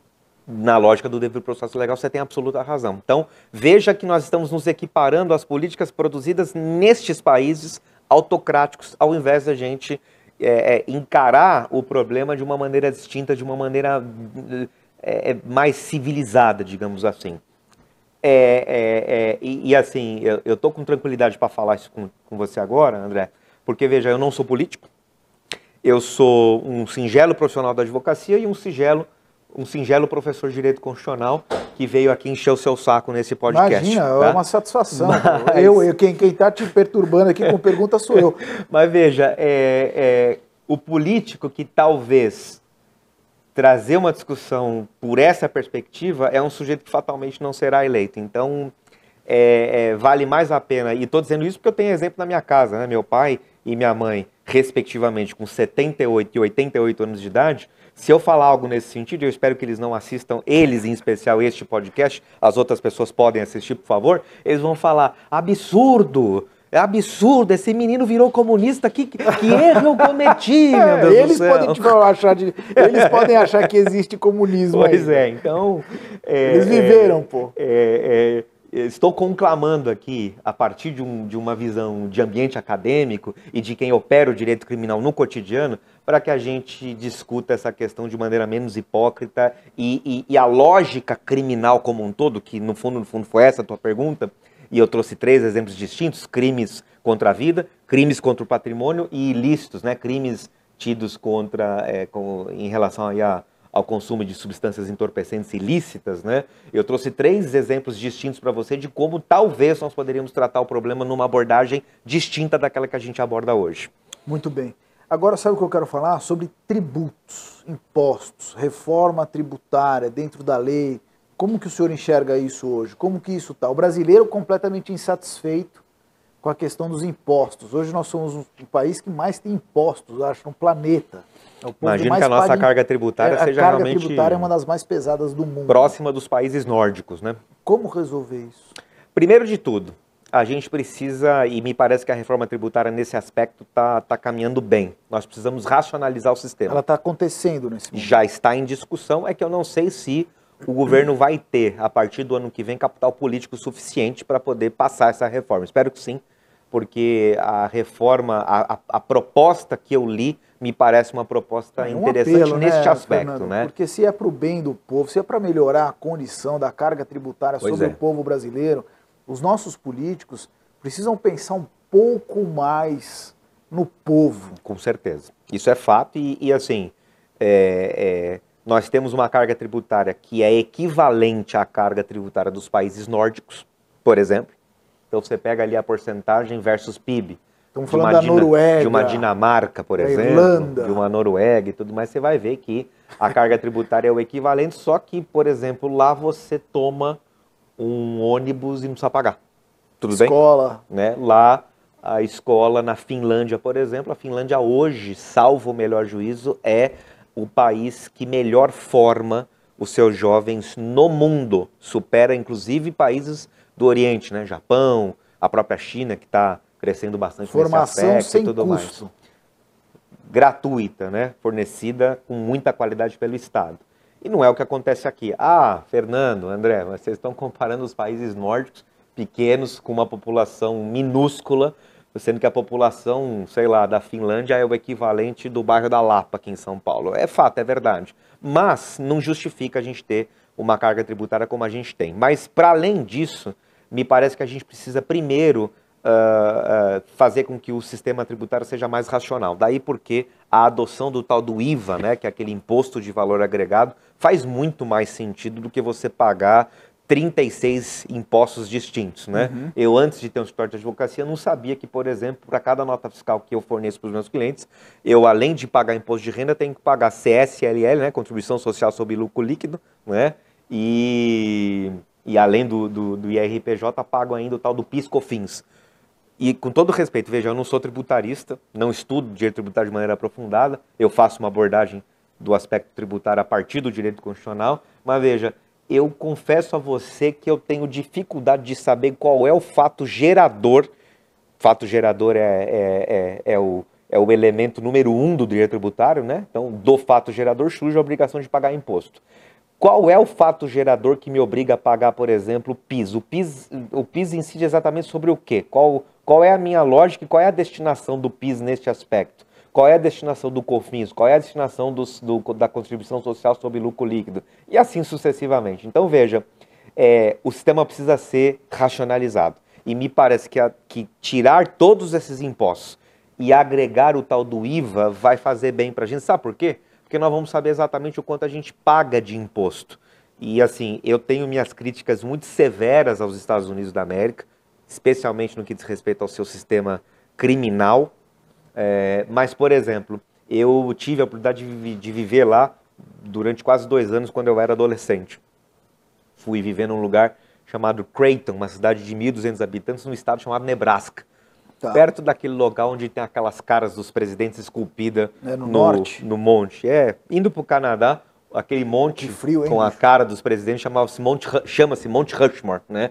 E era muito frio de fato. Eu vivi eram 8 meses de inverno a -10. Basicamente por aí. Mas o que acontece? Eu cometia sempre um equívoco no início da minha estada lá. Eu olhava lá um chocolate, um M&M. Aí o M&M estava lá. $1,50. Eu adoro M&M de amendoim, para quem gosta eu acho fantástico. Ia lá comer o M&M de amendoim. O que é que eu fazia? Molecão, menino. Sou ainda, né? Somos ainda, né, André? Mas naquela ocasião mais menino ainda. Eu ia com $1,50 para pagar o M&M. Chegava no caixa, o que o caixa falava? 1,75. 1,52, né? Calma aí, tava escrito 1,50, agora o cara tá me cobrando 1,75, né?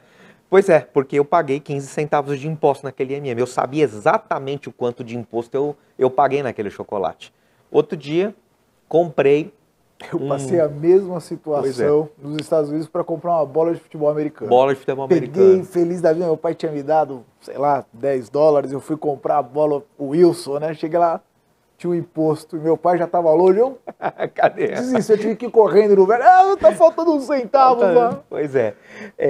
Porque paga o imposto na hora, né? Na hora, você calcula na hora. Outro dia, e me parece muito razoável que seja assim. Outro dia, estive no aeroporto, semana passada, voei para Brasília, para resolver um problema lá em Brasília de um cliente meu. E achei por bem comprar um perfume. Vou comprar um perfuminho lá. Não daqueles caros que você utiliza, porque você tem uma condição social que é distinta da minha, mas perfuminho bacana lá, um negócio, né, diferente. Comprei, beleza. Aí um amigo meu olhou a nota. E ele falou, Fernando, você sabe quanto você pagou de imposto nesse perfume? O perfume custou R$349. Ele falou, cara, você pagou R$220 de imposto.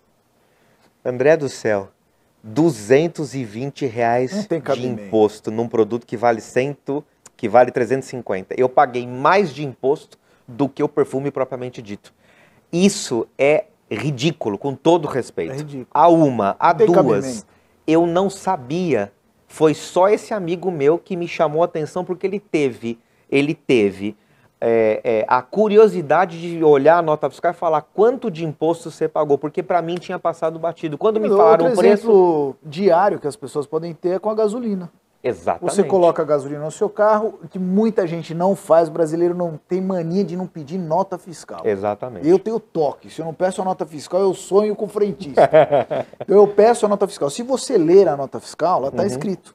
Você está pagando tanto de imposto. Exatamente. Nesse produto. E você se indignar, pô, não, para colocar mais uns litros. Certamente. Aqui, então, o mínimo que se espera de um sistema fiscal / tributário que seja civilizado é saber o quanto você paga de imposto para começar daí. Então, se a reforma passar, e ela vai ser implementada ao longo dos próximos anos, mas me parece que até 2030 ela estará implementada integralmente, se esse texto permanecer, me parece que pelo menos essa conquista civilizatória nós teremos. O próximo passo devemos pagar o tanto de imposto que a gente paga?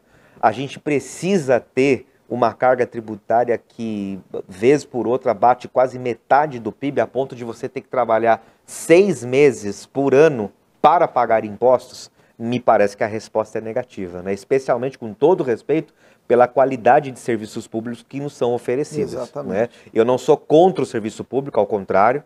Eu não sou contra o fato... Nós não estamos aqui nos colocando contra o Estado, claro, ou de qualquer maneira contra a União. Na verdade, nós estamos expondo uma realidade que é inquestionável e que, de fato, é um absurdo. Pois é. Então... Não está ajudando nem quem é da classe alta, nem quem é da classe média, e muito menos quem é da classe baixa. E veja que coisa interessante, né? O sistema é feito para ser injusto de alguma forma. Porque, veja, vamos pegar o caso de um sujeito que tem muitas propriedades, muitos bens imóveis, certo? Esse sujeito, como qualquer pessoa, um dia vai morrer. Quando ele morrer, ele vai ter, os seus herdeiros terão que fazer o inventário, não é isso? E para que eles possam se tornar donos regulares, né, de cada um dos seus quinhões, eles vão precisar pagar aquele imposto de transmissão causa-mortes, que aqui no estado de São Paulo está em 6%. É a alíquota do nosso imposto aqui no estado de São Paulo. Por que eu estou dizendo isso? Porque, veja, o sujeito vai herdar, então estamos falando de imposto de herança, 6%, certo? Uhum. Pois é, pega André, cara bem posto na vida, bem colocado, com uma renda batendo aí a casa dos 6 dígitos, né, André? Graças Sim. ao ser superior, próximo excelente, a 20 milhões. Merecido, tá tudo certo. André entra numa farmácia e ele quer comprar uma pasta de dente, certo? Ele compra uma pasta de dente e ele paga 32% de imposto, entre ICMS e os impostos diretos e indiretos. Um mendigo, que é um sujeito em vulnerabilidade social, que também quer escovar os seus dentes, ele entra na mesma farmácia, depois de você, segundos depois de você, e ele também paga 32% de imposto, tudo bem? Só que veja, a herança que os seus filhos irão receber vai ter 6% de alíquota. O imposto que você paga no seu consumo de pasta de dente tem 32%. Por que o sistema é injusto? Porque, veja, nós taxamos, por incrível que pareça, menos a herança e mais o consumo. Aonde é que nós queremos chegar com esse tipo de pressuposto? Uma vez mais, vamos pegar o sacrossanto império do mercado. De novo, não sou comunista, tá certo? Mas o sacrossanto império do mercado, chamado Estados Unidos da América, cobre em alguns estados 30% de imposto de herança. 30%. E sabe quanto de imposto de consumo? Em alguns produtos, próximo de 0%. Faz sentido você, a rigor, numa sociedade que se pretende uma sociedade de classe média, faz muito mais sentido você taxar a herança para que os bens sejam necessariamente redistribuídos do que o consumo. Lógico. Mas as pessoas aqui não param para pensar nessa lógica. Você entende? Porque você vai fazer a economia girar melhor, a economia interna vai girar melhor. Vai vender mais. Vai vender mais, André. Quer dizer, então assim, enquanto a gente não tiver uma classe política responsável neste aspecto, que vai chegar e falar assim, como você está colocando de maneira muito, muito pertinente, vamos pensar no povo, de verdade? Então, vamos reestruturar a lógica do nosso sistema tributário, não é só racionalizá-lo, que é muito importante, para a gente saber o quanto a gente paga de verdade. Vamos, de fato, torná-lo mais justo e mais equânime, para que a gente possa, de fato, viver numa sociedade construída a partir de uma classe média maior do que uma classe que tem muito e de uma classe que tem pouco? Vamos tentar construir uma sociedade em que a maioria das pessoas tem uma renda média? Vamos. O pressuposto tem que ser esse. Muito bom. Vamos partindo para a última etapa aqui da nossa entrevista, que eu não vou, senão eu vou te segurar. Pelo amor de Deus. O papo tá bom aqui, nós vamos longe, hein? Vou pedir uma pizza aqui. Vamos falar sobre os nossos policiais. Uhum. Os nossos policiais estão protegidos? Eu vejo hoje, eu admiro muito o trabalho da Polícia Militar do Estado de São Paulo, da Força de Segurança Pública, e sem dúvida nenhuma, se com eles o pessoal acha que está inseguro, você imagina sem eles, como isso seria, né? E muitas vezes eu acompanho na mídia policiais sendo acusados, né? Sempre a bala perdida saiu da bala do polícia. Você já reparou nisso, Fernando? É verdade. Sempre a bala perdida saiu da arma do polícia. Como que está a situação do policial hoje, dentro da Constituição? Olha, as carreiras de segurança, elas estão elencadas ali no tal do artigo 144 da nossa Constituição, em que nós vamos enumerar ali quais são as nossas polícias, né? A começar pela Polícia Federal, Polícia Rodoviária Federal, Polícia Ferroviária Federal, que é uma carreira extinta hoje, mas que já existiu, Polícia Civil, Polícia Militar, e lá, num parágrafo do artigo 144, nós temos uma referência expressa às guardas municipais, né? que fazem parte desse aparato da segurança pública. Eu trabalho já há cerca de 25 anos nessa área, tutelando os interesses institucionais de entidades associativas e sindicais de policiais, né? Os policiais militares não podem ter sindicato, não podem se sindicalizar, mas eles se congregam em entidades associativas. E os policiais civis, federais e rodoviários federais nos seus respectivos sindicatos, né? E assim, eu tenho uma experiência sempre de copo meio cheio e não meio vazio. Eu sou um otimista incorrigível, talvez, né? Isso é bom. Em alguma medida é bom, né? Eu procuro não viver no chamado mundo da Alice, mas eu preciso reconhecer que a nossa classe política, de fato, tem, nos últimos anos em especial, se preocupado em criar condições institucionais melhores para os policiais, né? Isso é muito bom. E um exemplo importante, a meu juízo, aconteceu na própria Polícia Federal, né? Eu advogo para sindicatos de policiais federais, tanto para sindicatos de delegados, como já advoguei para sindicatos de agentes e escrivães da Polícia Federal, e é nítido você conversar, na PRF é a mesma coisa, na Polícia Rodoviária Federal, é nítido você conversar com policiais mais antigos e com policiais mais novos no seguinte aspecto. Muitos me falam assim, poxa doutor, eu prestei concurso em 80, em 82, e tive muita vontade, por exemplo, na Polícia Federal, de prestar concurso para a Polícia Militar, porque nós ganhávamos mais ou menos a mesma coisa, só que eu, como policial federal, poderia trabalhar hoje em São Paulo, amanhã em Rondônia, porque a carreira é federal. E como policial militar, quer ou quer não, eu hoje trabalho só no estado de São Paulo, eu trabalharia só no estado de São Paulo naquela ocasião, né? E o vencimento era muito próximo, né? Hoje é uma loucura você imaginar que um sujeito que consegue lograr êxito num concurso para a Polícia Federal pudesse trocar de carreira para a Polícia Militar ou para a Polícia Civil. Imaginei, é impossível isso. Existisse essa vontade. Pois é, quando eu faço uma brincadeira, entre aspas, dessa em sala de aula, eu digo assim, o que é que vocês vão achar se eu falar para vocês que eu sou policial federal? Todo mundo, doutor, pô, legal, hein, professor? E se eu falar que eu sou policial civil? Aí, vez ou outra, eu vejo assim, pô, né, não tá legal, tudo mais. Por quê? Porque isso é reflexo de uma valorização que nós tivemos da Polícia Federal nos últimos 20 anos, que foi muito visível. Hoje, a carreira da Polícia Federal é tida, até por quem não participa do cotidiano, como uma carreira elitizada, como uma carreira em que você remunera muito bem o delegado, que você remunera muito bem o agente, muito bem o escrivão, de modo que ele possa perfazer o seu serviço da melhor maneira possível. Pode melhorar? Claro que pode, sempre pode. Mas hoje é uma carreira de Estado cuja remuneração está caminhando para a casa dos 20, 30 mil reais mês, o que é um salário muito substancial. Menor do que ele podia ganhar pelo risco que ele assume, é verdade, mas uma carreira que remunera a ponto de trazer para ela talentos fantásticos. O pessoal mais jovem de concurso são pessoas, assim, do ponto de vista técnico, absolutamente preparadas e que, de fato, têm muita vocação, uma vocação muito substancial para perfazer esse serviço, por exemplo, na Polícia Federal, por exemplo, na Polícia Rodoviária Federal.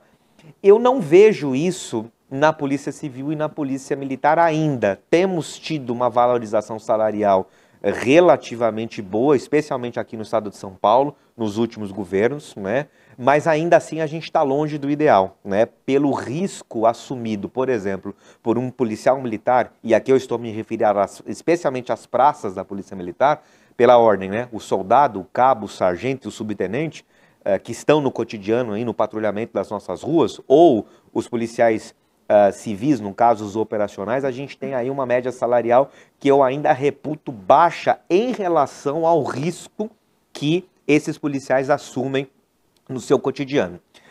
No que diz respeito aos delegados, que também perfazem uma função fundamental, né, são eles que garantem aquela primeira legalidade quando chega a notícia de um evento criminoso, também me parece que o Estado de São Paulo ainda deixa a desejar neste aspecto. Um salário de um delegado de polícia civil hoje está, considerando o custo de vida de São Paulo, ainda ali nas últimas colocações. Nós temos bons salários pagos hoje para os delegados de polícia civil, por exemplo, em Santa Catarina, por exemplo, no Paraná, por exemplo, no Distrito Federal, por exemplo, em alguns estados do Nordeste do Brasil.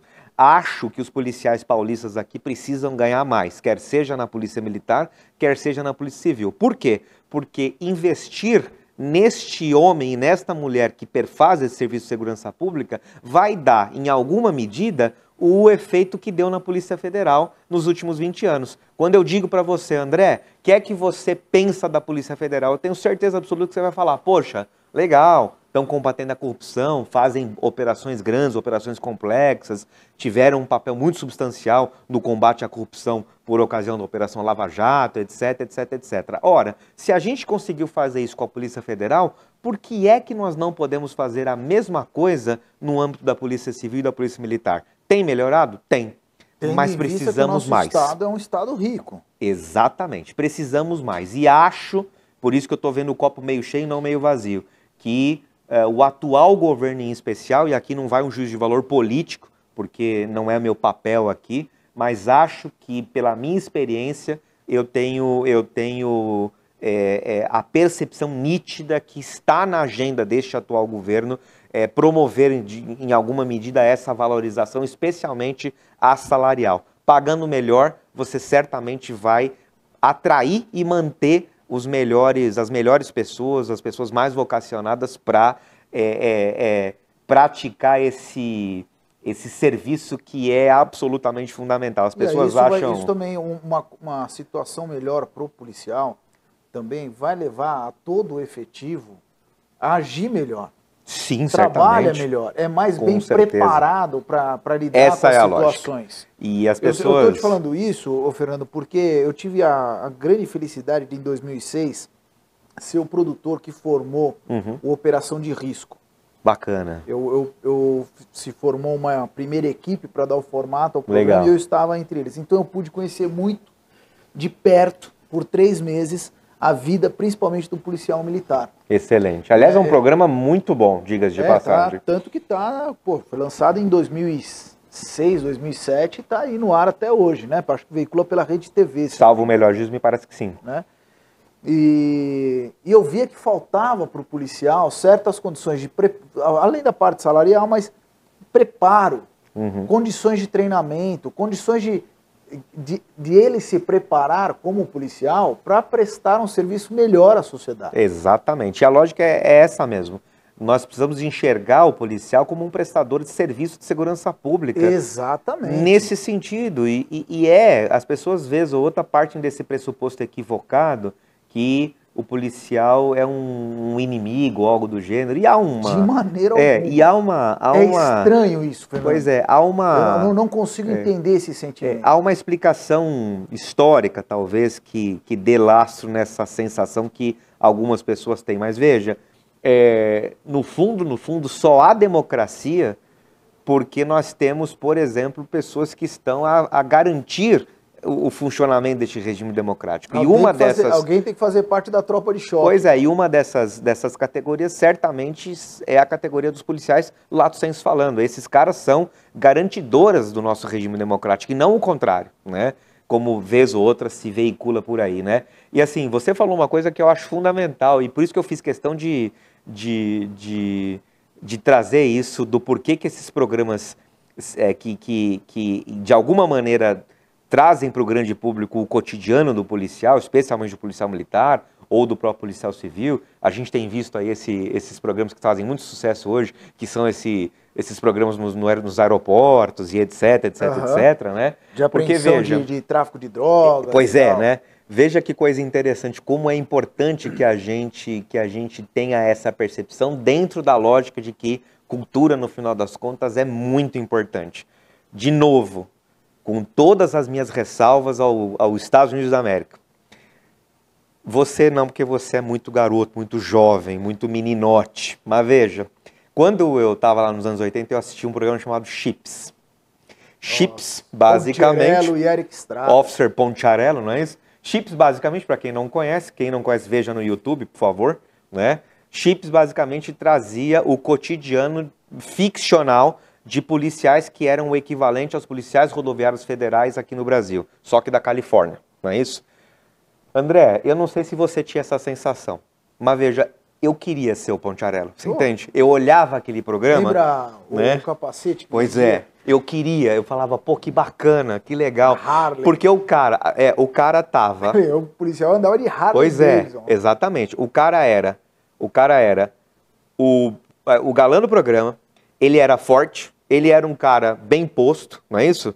Ele era o herói, ele salvava as pessoas do perigo. Quer dizer, poxa, imagina eu com 6, 7, 10 anos de idade olhando aquilo e falava, pô, eu quero ser esse cara, né? Veja, pode parecer que não, mas tem um aspecto cultural comissivo de vender essa imagem para justificar a razão pela qual o officer americano é respeitabilidade, assim, tem muita respeitabilidade. Agora, faz o paralelo aqui, antes do programa que você foi um dos responsáveis e mais uma vez de público aqui, parabéns por isso, fantástico.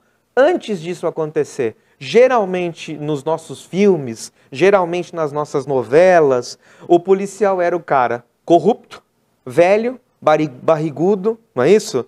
Sem vergonha, pilantra. Aí você olha... Que nunca aplicava a lei. Que nunca aplicava a lei, estava sempre dando um jeitinho. Aí você olha aquilo e você fala, você é menino, você fala, esse cara eu não quero ser. Exato. Esse cara é o vilão, esse cara é o sem vergonha, esse cara... Então, opa, calma aí. Então, tá na hora de, antes de mais nada, a gente compreender que o profissional da segurança pública precisa ser valorizado muito, culturalmente também. A gente precisa enxergar o cara e falar, poxa, obrigado, parabéns, cara, que orgulho de você. Você sabe, Fernando, eu andei com os caras, vocês precisam ver o que é eu entrar de capacete e colete contra bala, bicho, com a câmera na mão. 4 policiais adentrarem uma região de perigo, onde ali estão narcotraficantes, onde estão bandidos procurados, caras que deixaram o filho em casa, exatamente, a mulher em casa, entendeu? Caras que eram os responsáveis pelo sustento da família e entrar para defender a sociedade do crime com armas na mão às 2 e 3 da manhã. Pois é. Você entendeu? Cara, parabéns por isso que você faz, parabéns por tudo, porque parabéns à polícia. A nossa sociedade precisa entender que a polícia, a segurança pública, não são nossos inimigos. Ao contrário. Quando eles têm que ser valorizados, como você disse, na política, na cultura, ser mais bem remunerados, para que eles tenham melhor carreira. Com certeza. Entendeu? E já aconteceu na Polícia Federal, né? Melhor. Pois é, já aconteceu na Federal, por que é que não pode acontecer nas demais categorias? E é uma questão que realmente precisa chegar ao grande público. E assim, Fernando, André, poxa, eu trabalho com isso no meu cotidiano, né? Eu tenho alguns casos de relevo, estou num deles agora, envolvendo uma tragédia ocorrida lá, por exemplo, em Paraisópolis, em que tivemos a morte de alguns jovens lá e, a rigor, se procura uma responsabilização dos policiais que participaram daquela operação naquela ocasião. Isso ocorreu lá em 2019. Eu sou advogado da maioria dos policiais que estavam envolvidos naquela operação e eu acredito, de fato, que não há o que a gente chama de nexo de causalidade entre a conduta dos policiais e aquelas mortes lamentáveis ocorridas ali. Mas por que eu estou trazendo isso? Tem maus policiais? É claro que tem, mas tem mau advogado. Tem mau professor, tem mau jornalista, não é isso? Tem maus profissionais em qualquer categoria. E outra, né, Fernando? É uma minoria. Pois era onde eu queria chegar. Veja, nós temos uma corporação hoje, André, de policiais militares, por exemplo, que está girando e flutuando em torno de 100 a 110 mil homens e mulheres. Na Polícia Civil, cerca de 25 mil homens e mulheres, tudo bem? Se você pegar o número de processos disciplinares que redundam na chamada sanção exclusória, ou seja, o cara que vai ser mandado embora, você vai pegar algo em torno de 400 a 300 processos ano. 300 processos ano a 110 mil policiais, nós estamos falando de menos de 1%, porque 1% seria 1.100 processos de sanção exclusória. Aí, pronto, né? Olha, essa matemática é perfeita para demonstrar mais uma vez o quanto a gente tem que ser agradecido e valorizar a nossa segurança por esses homens e mulheres valorosos que estão aí a prestar esse serviço fundamental de garantia de ambiente democrático. Esse é o pressuposto que a gente precisa aceitar para de fato compreender que essa valorização é fundamental e necessária. Isso vem logo ou Você acha que demora? Está melhorando, como eu disse, eu estou achando que a pauta da segurança pública hoje é uma pauta que entrou realmente na agenda da política nacional. Acho que também e teve eu uma acho muito bom em São isso. Paulo, né, na questão do governador. Pois é, né? Tivemos aí um grupo político que governou o estado de São Paulo com seus acertos e erros durante 30 anos e hoje um grupo político um tanto quanto extinto, cuja agenda, entre outras coisas, eu não estou aqui para fazer propaganda nem para falar mal. Não estamos né? falando isso. Vamos fazer. Eu falo aqui, a gente teve o PSDB muito tempo no governo de São Paulo, hoje o vice-presidente Geraldo Alckmin sempre valorizou a Força de Segurança Pública. Fato, é verdade. Teve acertos, teve erros, tudo bem, mas hoje com o governador Tarcísio, o sentimento que se tem é que a Força de Segurança Pública está sendo mais bem valorizada. Está na agenda, isso é importante, tá na preocupação preponderante do governador. Enfim, independente de quem é o governador, tem que valorizar a Força de Segurança Pública e os nossos policiais. Tendo vontade política, me parece que já é o primeiro passo para que a gente consiga isso. A primeira ponta de luz de esperança lá no fim do túnel. Exatamente. Né? Relação à OAB, como está a tua relação lá na OAB? Olha, quais são os objetivos? Eu tive a oportunidade de ser gestor de ordem, né, com mandato conferido pela nossa Advocacia Paulista. Mas a OAB... Para o pessoal entender, explica o que é a OAB. Porque lembrando que muita gente leiga vai nos assistir. A OAB, basicamente, é um colégio de profissionais da advocacia, né, um congregado de profissionais da advocacia, porque... a nossa profissão é uma profissão regulamentada e prevista constitucionalmente. Nós temos ali uma passagem muito célebre, que é a passagem do artigo 133 da Constituição, que fala que a advocacia é essencial à administração da justiça, e quando o legislador da nossa Constituição fala isso, ele quer nos equiparar, ele quer dizer que nós somos tão importantes quanto todas as demais carreiras da chamada família da justiça, pela ordem: magistrados, promotores, procuradores, advogados públicos e assim sucessivamente. Então a advocacia está equiparada nesse aspecto e é fundamental a administração da justiça. Para isso é preciso haver um órgão regulador, e a OAB funciona como esse órgão regulador que já prestou e presta ainda, do meu ponto de vista, serviços muito relevantes também para o ambiente democrático brasileiro. E hoje aqui em São Paulo, a OAB São Paulo André, o maior colégio de advogados ou o maior coletivo de advogados, talvez, se não do mundo, certamente da América Latina. Nós temos hoje aí mais de 350 mil profissionais da advocacia, homens e mulheres, vivendo direta ou indiretamente da advocacia. Regulamentados pela OAB. Regulamentados pela ordem, organizados pela ordem, especialmente aqui na Seccional de São Paulo. E eu tive essa passagem que foi para mim muito importante do ponto de vista de carreira, né, que foi participar do Conselho Seccional da Ordem. O Conselho Seccional da OAB de São Paulo é composto por 160 conselheiros e conselheiras que funcionam como órgão de cúpula da Ordem, que vão decidir as questões atinentes aí à advocacia paulista, né? E foi para mim uma experiência muito bacana. Eu tive também a felicidade de ser escolhido entre os meus pares para, durante um determinado período, ser o diretor-geral da Escola Superior de Advocacia, né? A Escola Superior de Advocacia, chamada ESA, é o órgão da ordem que funciona como uma faculdade, digamos assim, ministrando cursos de pós-graduação para os advogados se prepararem melhor para exercer o seu munus, né? o seu cotidiano de prática do direito e tudo mais. E agora temos uma gestão que é distinta, uma gestão distinta do grupo político que eu participo, mas que tem feito também, né, trabalhos aí muito, muito relevantes. A nossa presidente é a presidente Patrícia Vanzolini, que tem uma atividade na advocacia e especialmente no mundo acadêmico muito relevante também. É a primeira mulher advogada presidente da OAB São Paulo. E teremos aí um pleito agora, né? Teremos aí uma eleição em novembro deste ano aqui. E se tudo caminhar, se tudo der certo, eu sou candidato. Candidato à presidência da ordem? Não à presidência, porque eu ainda não tenho esse punch, não tenho essa perspectiva, mas gostaria muito de continuar prestando serviços lá no Conselho Seccional, e para isso a gente precisa estar participando da chapa, né? Como dizem por aí, sou candidato. As pessoas perguntam, a quê? Eu falei, não sei, mas sou candidato. Eu sou candidato à presidência do São Paulo Futebol Clube. São Paulo Futebol Clube. Eu gostaria muito também de participar da gestão no nosso glorioso Esporte Clube Corinthians Paulista, porque acho que um clube do tamanho do Esporte Clube Corinthians Paulista mereceria ser decacampeão mundial, como é o Real Madrid, por exemplo, etc, etc, etc. Mas, infelizmente, não é o caso. Ainda, viu, senhores e senhoras? Ainda. Em algum momento isso acontecerá. O Corinthians estariam muito bem servidos. Oh, meu Deus do céu.